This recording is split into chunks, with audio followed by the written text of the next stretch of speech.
Maître Jeannot Aoussou, directeur de campagne de Alassane Dramane Ouattara, candidat du RDR, présenté comme le candidat du Rassemblement des Oufouettistes, était accompagné par le ministre Ahmed Bakayoko et M. Noël Ngueta. À trois, ils se sont entretenus longuement avec le chef d'état-major des armées, entouré des généraux commandant les forces terre, air, la marine nationale étant représentée par le contre-amiral Alakassi. C'est dans une atmosphère très détendue que Maître Aoussou a exprimé le motif de cette rencontre. Aujourd'hui, nous sommes au directeur national de campagne du candidat à l'Assemblée, le candidat du RHDP, Rassemblement des Oufouettistes pour la paix. Une armée forte, c'est le socle de la paix du pays. Nous ne pouvons pas commencer cette mission sans venir rencontrer les premiers responsables qui garantissent la paix dans ce pays. Voici fondamentalement le sens de notre mission. Le ton peu amical, accompagné d'actes de violence, les projections de films incitant à la révolte populaire, relevées par le RHDP à l'intérieur du pays, ont figuré au nombre des sujets débattus. Le chef d'état-major des armées a apprécié à sa juste valeur la démarche du RHDP. Sa réponse est plus que rassurante. Nous qui avons l'habitude de sortir de ce pays, c'est que les autres régions se développent à une vitesse vertigineuse. Et notre pays semble être ramené de près de 50 ans en arrière. Et ces pays ont un programme de développement. Et ils suivent ce programme de développement. Et ici, nous sommes un peu à la traîne. Et nous, ici, notre programme de développement, tous les jours, ce sont les rumeurs. On va faire ceci, on va faire cela. Ce sont les plans de déstabilisation. Ce sont les plans d'assassinat. La population est effrayée et quelquefois nous ne sommes pas.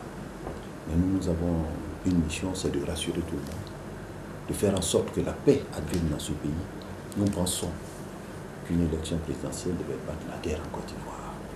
Si au soir du 28 novembre, si c'est le président Gbagbo qui gagne et que l'adversaire vient à lui pour lui tendre la main, en invitant ses militants à reconnaître la victoire et à fêter cette victoire parce que c'est la Côte d'Ivoire qui gagne, ça serait une belle chose. Si au soir du 28, c'est le président Alassane qui est vainqueur et qu'il tend la main à son frère en prenant les autres militants à venir fêter avec sa victoire parce que c'est la Côte d'Ivoire qui a gagné, ça serait une très bonne chose. On enlèverait une très grosse épine du pied à tout le monde et vous verrez que la Côte d'Ivoire va reprendre son jeu. Les deux partis se sont séparés, satisfaits de l'esprit républicain qui anime les uns et de la grande compréhension dont ont fait preuve les autres. Écoutez, ce que je dois vous dire, c'est que l'armée de Côte d'Ivoire, dirigée par le général Mangou Philippe, a voté à 63% M. Ouattara. Ce qui par contre est vrai, c'est que M. Gbagbo a un pacte avec 3 généraux. Le général Doboblé de la garde républicaine, Guébi Point du SECOS et le général Vagba de la marine nationale. Alors, peut-être leur intelligence là a consisté tout simplement à délocaliser l'artillerie lourde que contenait notre armée pour les mettre à la disposition de sa garde prétorienne, de la garde républicaine. De sorte qu'il tient en respect la majorité de l'armée. Donc voilà le tableau de notre armée en Côte d'Ivoire. Mais les officiers sont là. À tous ceux qui sont encore hésitants, que vous soyez officiers généraux, officiers supérieurs, officiers, sous-officiers, militaires du rang, je vous demande de vous mettre à la disposition de votre pays et de rejoindre ainsi la légalité. Les généraux des armées de Côte d'Ivoire ont fait mouvement hier vers la résidence de Laurent Gbagbo, leur chef. Ils lui ont fait le point de la situation sécuritaire et des opérations sur le terrain. En réalité, Mangou et ses hommes sont venus réaffirmer leur loyauté au président de la République à la suite de la vague de rumeurs consécutives à l'impuissance constatée du panel des chefs d'État de l'Union africaine à résoudre ou à donner des pistes de résolution à la crise post-électorale qui frappe la Côte d'Ivoire. L'heure est aux grandes prises de décision, des décisions mesurées qui devraient sortir la Côte d'Ivoire de cette escalade volontaire de violence orchestrée par un ordre ancien qui veut se faire une peau neuve déjà entachée par le sang des Ivoiriens. De grandes décisions de principe ont donc été prises par le chef et son armée. Les généraux travaillent depuis hier soir sur les contours opérationnels de ces décisions. Nous, des forces de défense et de sécurité, nous avons une mission. Celle de défendre l'intégrité du territoire national en tout temps, en tout lieu, en toutes circonstances, quelles que soient les formes d'agression. Celle de protéger les institutions de la République. L'institution de la République a parlé, nous nous en tenons à ce qu'a dit l'institution de la République. Il faudrait que cela soit clair. Mais pour nous, en ce qui nous concerne, nous sommes prêts pour le combat de la souveraineté, pour le combat des institutions de la République. Rien ne nous fait peur. Et comme il veut que nous mettions en avant notre Seigneur, alors nous lui disons que pour nous, Christ est notre vie, la mort pour nous n'est qu'un gain. Nous sommes prêts, nous l'attendons. Mais les officiers sont là. Et si moi je tombe, ils tombent aussi. Mais les officiers sont là. Et si moi je tombe, ils tombent aussi.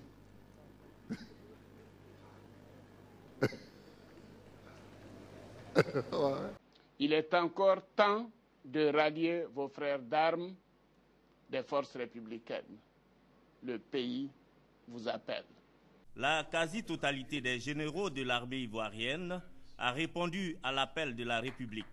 Ce sont le général de corps d'armée Philippe Mangou, chef d'état-major des armées, le général Kassaraté Tiapé Édouard, commandant supérieur de la gendarmerie nationale, le général Bredou Bia, directeur général de la police nationale, le général Kouakou Nicolas, commandant le centre de commandement intégré, le général Deto Leto Firmin, commandant les forces terrestres, le général Afro Yao Raphaël, adjoint commandant supérieur de la gendarmerie nationale, le médecin général Guéhi André, le général Touvoli Bizobo et le contre-amiral Alakassi, soit au total 9 généraux. Tous se sont engagés à servir la République. La police nationale est une institution qui est chargée de l'application de la loi. Hier, j'ai fait appel à tous les policiers pour qu'ils répondent aux appels pour le service. Aujourd'hui, je suis convaincu que la police nationale, sans sa place dans la cité, elle aura beaucoup de difficultés. Et donc nous venons dire à vous, Monsieur le Président de la République, que nous mettons à votre disposition pour que les autres institutions soient sécurisées et que la vie reprenne. À vous, Monsieur le Président de la République.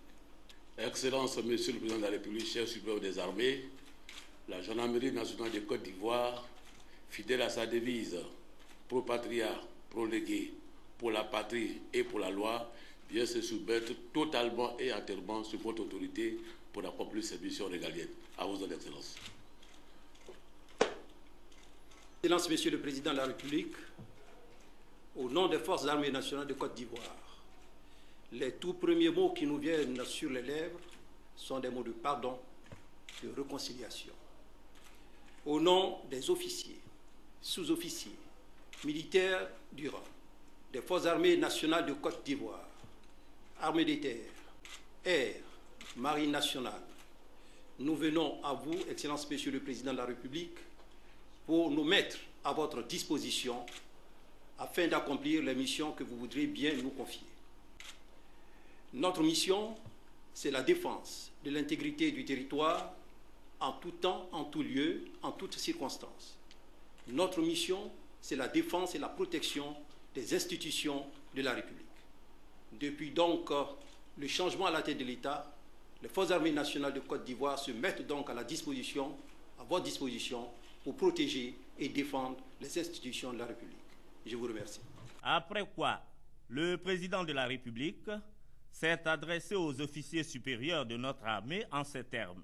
En général, chef d'état-major des forces armées nationales, mon général, commandant supérieur de la gendarmerie, mon général, directeur national de la police, officiers généraux, chers frères et amis, je voudrais vous saluer pour votre sens républicain et je voudrais également retenir les mots du général Mangou concernant le pardon et la réconciliation. C'est véritablement ce qui m'anime. Et je voudrais vous demander de dire à tous ceux qui sont sous vos ordres que la République continue, que l'État continue dans sa permanence. Nous sommes tous Ivoiriens et nous devons faire en sorte que nous puissions en toutes circonstances nous appuyer sur notre armée, sur notre gendarmerie, sur notre police.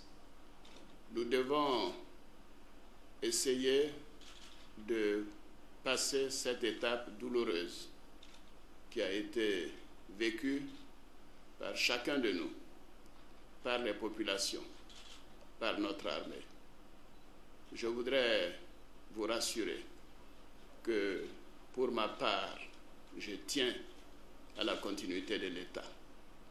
Je tiens à ce que nos généraux, nos officiers supérieurs, nos officiers, nos sous-officiers, nos militaires du rang soient conformes à leurs devoirs.